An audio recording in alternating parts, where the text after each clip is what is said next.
안녕하십니까. 조세 전문 변호사 고성채입니다. 장카를 가지고 당 모가지 만치고 있다. 라는 내용으로 말씀드려 보겠습니다. 우리 세무에서 중복 세무조사라는 게 있어요. 이 세무조사를 중복한다는 말입니다. 그럼 가령 이제 10개년도를 하는 경우다. 1, 2, 3, 4, 5, 6, 7, 8 뭐 이렇게 8개년도 거를 하는데 제일 처음에 1차 세무조사를 나올 때 4개년, 이 년도를 나왔다. 2014, 15를 나왔다 이겁니다. 14, 15를 나왔는데 여기서 세무조사를 하다가 조금 더 뭐 해야 되겠네 하면서 이쪽에다가 이렇게 확대를 해요. 확대를 한다 이겁니다.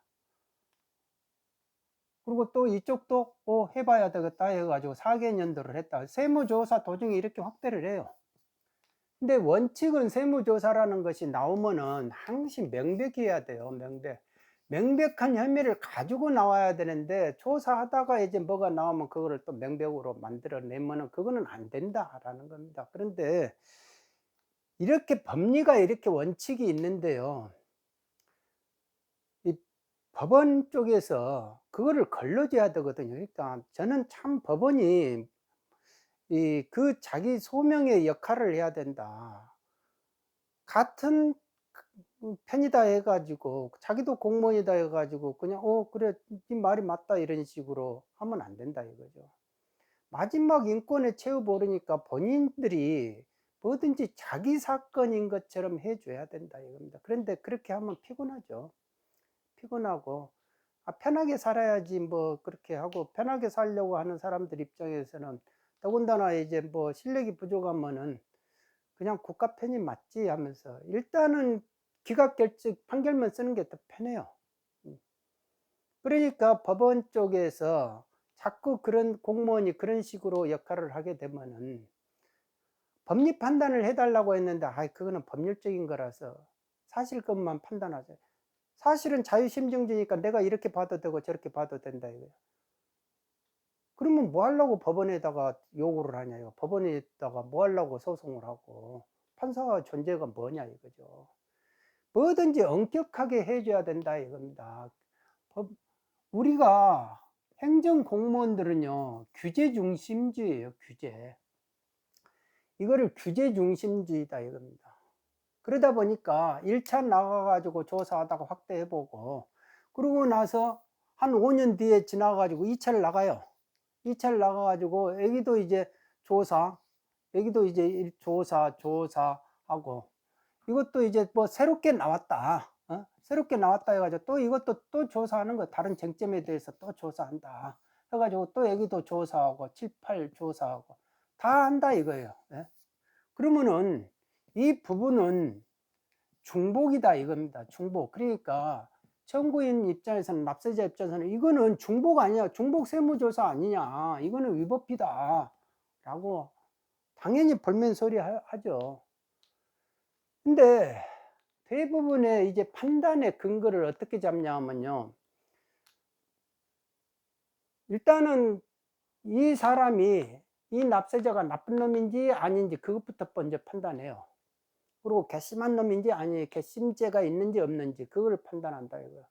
내 기분을 상하게 한 사람인지 아닌지 이거를 판단해 가지고 나쁜 놈이면 뭐 도와줄 거 있어 뭐 이래 가지고 세무조사 해 가지고 탈탈 털어 가지고 과세하는 게 맞지.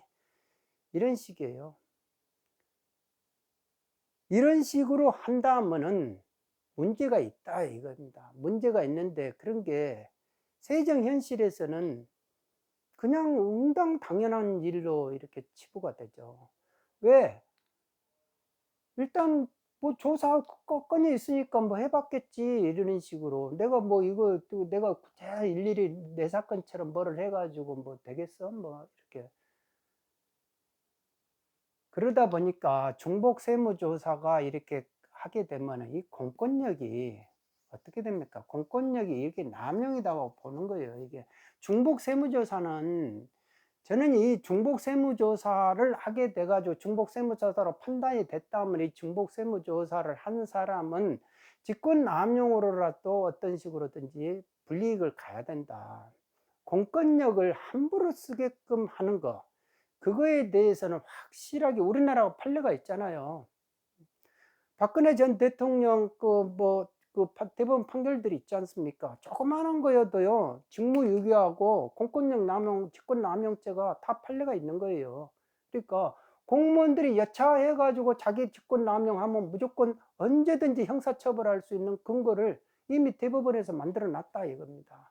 그러니까 그 직권남용이나 직무유기에 있어서 벗어날 수 있는 공무원은 한 명도 없다. 법원 판사들부터 검사까지도, 행정부 공무원은 뭐 말할 것도 없고, 모든 공무원들 국가 세금으로 밥 먹고 사는 사람들은 무조건 다 여기에 대해서 자기가 해야 될 일을 안 하고 있다, 안 해야 될 일을 하고 있다 하면은 직무유기, 직권남용, 이걸로 다 어떤 식으로든지 한번 스크린할 부분이 생긴다라는 겁니다. 그러니까 이런 2차 세무조사, 이런 중복 세무조사는 하면 안 된다는 거죠. 하면 안 된다. 그래서 이 중복 세무조사 건에 대해서 1차를 제가 1차 명백한 혐의가 있어야 되는데 1차 조사 경위가 어떻게 됐느냐, 그러니까 민사 판결문에서 했다. 2차는 그러면 뭘로 했는 형사 판결문 했다. 그러면 하려면 다 같이 하지. 그게 이제 같은 행위로 가가지고, 이게 같은 행위를 가가지고 이렇게 형사 쪽으로 보느냐 민사 쪽으로 보느냐, 단지 그 정도 차이를 가지고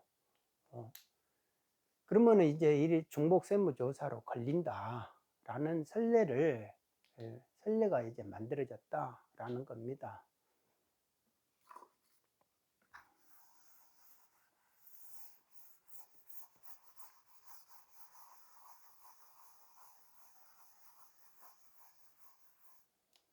우리가 또 유사매매 사례가액 있잖아요. 유사매매 사례가액.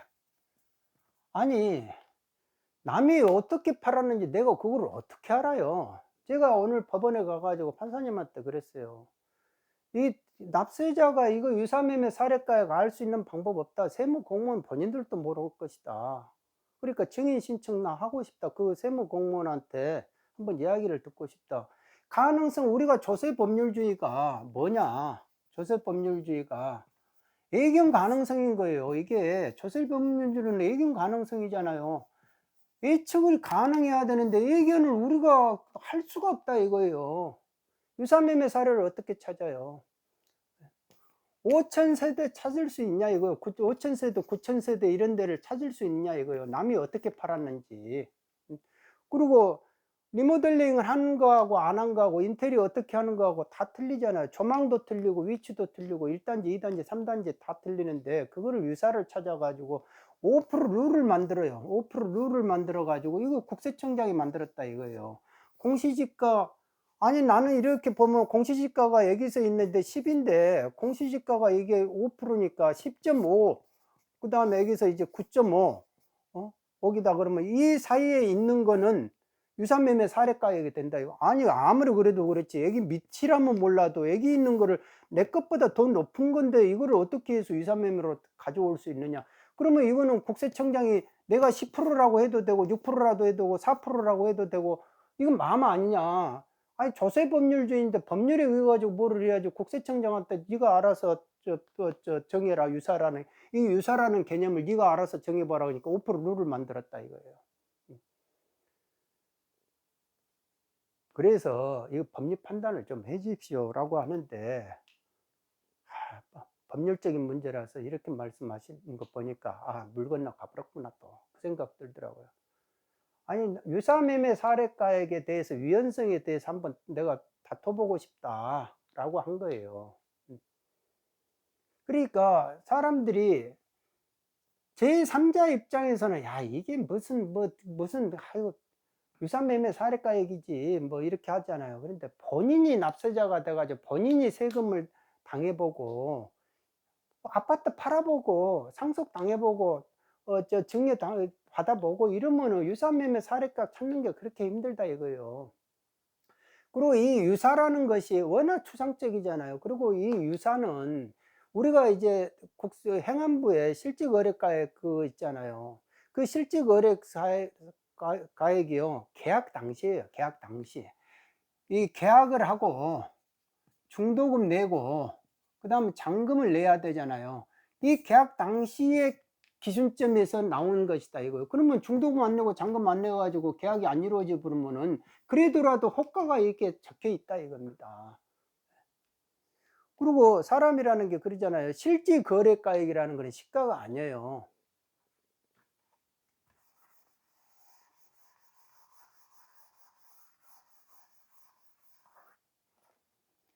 이 실질 거래가액하고 거래가액은 이게 시가가 아니에요. 실질 거래가는 사적 자치 원칙에 의해서 사적 자치를 위해서 자기들이 개인적으로 얼마든지 사는 거예요. 내가 10억을 할 수도 있고 15억 할 수도 있고 9억 할 수도 있고 그래요. 그게 실질 거래가액이에요. 그런데 시가라는 거는 이 평가의 문제이기 때문에 가장 적정한 합리적으로 객관적으로 일반인들이 모두 타당하게 이렇게 거래할 수 있는 가격을 찾아보자는 거거든요. 그러면 없으면 보충적으로 가거라 이제. 그래서 상정법에다가 보충적으로 넣어놨단 말입니다. 그러니까 시가가 없으면은 보충적으로 가는 거예요. 공시기가로 가는데 국세청이 이거를 너무 싫어해. 보충적으로 가면은 상속세나 증여세를 더 많이 못 거두니까. 그러니까 자꾸 시가를 어떻게 됩니까? 넓혀가는 거예요. 이렇게 넓혀가고 높여가는 거예요. 그러니까 자꾸 유사를 찾아내고 평가 기간에 의해서 이 전 2년까지도 가게 되고, 예? 이쪽에 또 결정 기간을 되어 가지고 이쪽까지도 뭐 9개월까지도 가게 되고, 그러니까 국세청 위주로 뭐든지 하는 거예요. 지금 이게 시가를 찾아낸다는 미명하에. 그래가지고 평가심의위원회까지도 열어가지고 그것도 할 수 있다 이랬어. 아니 규정을 하려면 뭐 해야 된다고 해야 공평성이 있고 형평성이 있고 부패 비리가 없는 거지. 할 수 있다 하면 어떤 거는 해주고 어떤 건 안 해줄 거야 아니냐 이거죠. 평가심의위원회에서 또 시가를 잡을 수 있다. 지금 우리나라가 이게 평가의 문제가 아주 공정하지 못하다 이겁니다. 그러니까 예전에는 그러면 다 보충적으로 갔는데 뭐 그러면 나라가 무너졌습니까? 세수가 적게 들어온 적이 있어요? 안 그랬어요. 다 공시가격 제도로요. 다 실질거래가격 말고 공시가격 제도로 해도 다 집값 안정됐고 다 세수가 부족하지 않았다 이겁니다. 이 유사라는 것에 대해서 그러니까 우리가 알 수 없다 이겁니다. 납세자가 알 수 없는 것을 왜 그거를 요구를 하느냐. 국세청만 알 수 있는 자료를 가지고 나중에 와 가지고 이게 이게 이하야 이게 유사야 이렇게 해 가지고 받아들여 라고 하면은 납세자가 무슨 봉이냐 이거죠. 뭐를 신고를 하려 하고 신고 납부를 하려 해도 할 수가 없는 거를 가지고 탁 머리통 딱 때리면서 야 이게 유사야 뭐 엉뚱한 거를 대들고 있어 하면서 아니 돈을 세금을 납부하는 거는 아이 고맙습니다 우리가 잘 쓰겠습니다 이렇게 하지 않은 점 맞죠. 이렇게 째려보면서 이거라니까 뭐 하면서 이게 아유 세무 이게 공무원 상대하는 게 보통 이게 거들먹거리지를 않아요.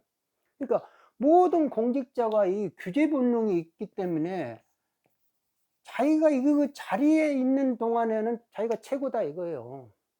아상이 이게 높아질 대로 높아져 가지고 자기를 기분 나쁘게 하면은 괘씸죄 걸리는 거고.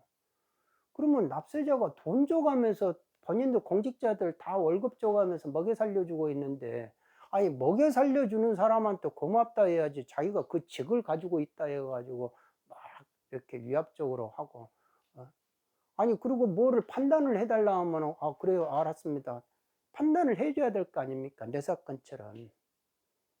그러니까 법원이 법원의 역할을 해야 되는 거고 검사가 검사의 역할을 해야 되고 국세청은 국세청 역할을 해야 되고 감사원은 감사원 자기 역할을 해야 된다 이거예요. 군인은 군인의 역할을 해야 되고 국정원은 국정원의 역할을 해야 된다. 그렇게 모두 자기 역할을 해야 납세자가 편하게 일을 해서 세금을 낼 거 아니냐 이거죠. 그러니까 공권력은 이 장칸을 가지고 있어요. 그래서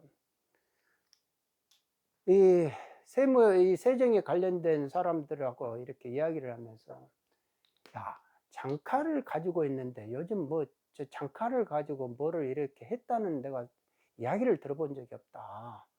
무슨 뭐 거학을 잡아가지고 거학을 척결했다. 그런 말 들어본 적이 없다. 응? 도대체 뭐 하고 있느냐?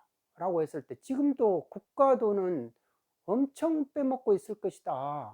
항시 어느 시대, 어느 정권에서도 다 그런 일이 벌어졌거든요. 그러니까 그런 거 잡으라는 게 이제 감사원이 하는 일이잖아요. 국세청이 또 쫓아가야 되는 거고.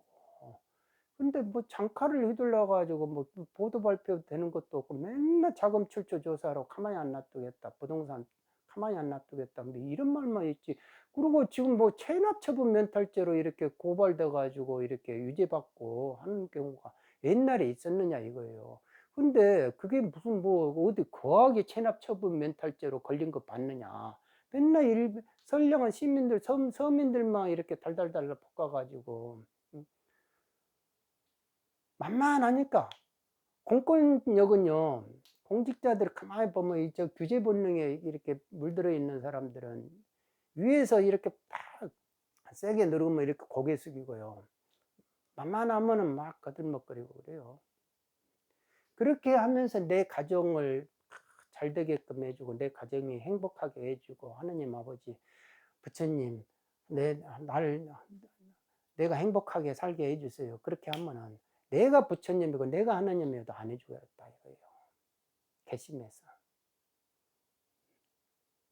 그러니까 장칼을 줬는데도 닭 모가지나 치고 있으면은 납세자들이 힘들다니까요.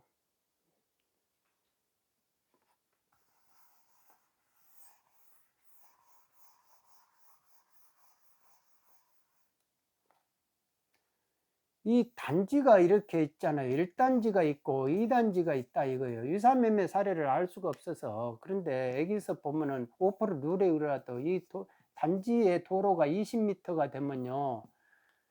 이거를 유사매매로 사례로 잡을 수 없어요. 2단지, 이게 이제, 이쪽에 이제 상속 아파트다 하면 이거를 잡을 수가 없다 이겁니다. 그러니까 이거를 잡았기 때문에 이거 20m니까 이거를 잡을 수 없으니까 이거 유사매매 사례가 이게 될 수가 없다. 그러니까 보충적으로 가야 된다.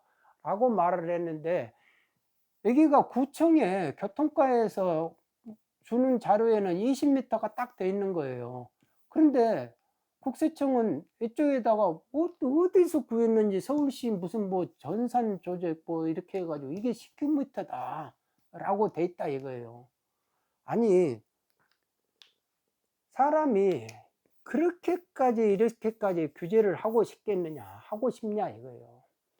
없는 근거도 아니고 구청에 공문에 이렇게 20m가 다 돼 있고 그런데 이거를 가지고 또 딴지 걸고 싶어 가지고 서울시 무슨 뭐 데이터베이스에 19m로 돼 있으니까 이거는 20m가 아니다라고 이렇게 된다 이거. 그러니까 이거에 대해서 사실조회를 나보고 하라 하더라고요. 저는 뭐든지 납세자한테 뭐를 시키는 게 아니다고 생각하고 내가 판사 같으면 그렇게 안 하겠어요. 공무원한테 너가 근거가 뭐냐? 응? 구청에서 이렇게 공문이 분명히 20m로 되는데 이거를 번복시킬 수 있는 이 자료를 가져와 가지고 네가 과세를 하려면 입증을 네가 해야 되는데 네가 입증 책임을 져야지. 그러니까 너무 쉽게 납세자한테 입증 책임을 전환을 시킨다라는 겁니다. 그러니까 제가 볼 때는 이런 부분들이 나이를 점점 먹어가면 먹어갈수록 공무원 상대하는 게 상당히 피곤한 일이다라는 것을 많이 느껴갑니다. 이게 나라가 피곤해진다 이겁니다. 뭐든지. 근데 그 공무원들이 10만 명 늘어나고 20만 명 늘어나면 전부 다 자기가 자기 존재감을 드러낼 거 아니에요. 우리가 세법이요. 무슨 고차원에서 뭐 검토해가지고 이루어지는 게 아닙니다. 세무 공무원들이 다 아이디어 차원에서 이렇게 자기 사건 하다가 이렇게 바꿔가지고도 세법이 나오고 얼마든지 나와요. 근데 모든 사람들이 이제 그 세법이 바뀌지만 고개 숙이고 막 거기에 따르고 이게 뭔가 억울합니다. 이건 뭐 유연성이 있습니다. 그러는데 뭐 국가가 뭐 잘못했까니 뭐 이런 식으로 뭐 국가가 좀뭐 거짓말 하겠어 뭐 이런 식으로 전부 다가 가져가 개편 들어버리면 어떻게 되느냐. 장칼을 가지고 닭 모가지나 치고 있으면 장칼을 좀 쳐봐라. 장칼을 가지고 거학을 척결하는데 거기다 써야지. 국가 돈 빼먹는 사람들이 얼마나 많겠냐 지금. 세금이 19조가 더 늘어났는데 부채는 더 늘어나 가지고 마이너스가 됐다 이거예요. 쓰는 돈은 더 많다 이겁니다. 그러면 그러니까 국가 돈이 허공에서 얼마나 춤추고 있겠느냐. 그러니까 그거를 정확하게 잘 쓰고 있는지 확인하는데 모든 공권력이 동원해야 될 거 아닙니까? 동원돼야 되잖아요 지금 제가 볼 때는. 그런데 그런 일을 해 가지고 뭐 결과가 나왔다 라고 뭐 보도 발표 언론 나오는 거 있냐 이거예요. 제가 그래서 공무원한테도 물어봤다니까. 그런 일을 하고 있냐 지금. 그런 건이 없어서요. 아니 건이 있어 가지고 하나요. 찾아 가지고 하는 것이지. 오늘은 여기까지 하겠습니다. 여러분 모두 건강하시기 바랍니다. 감사합니다.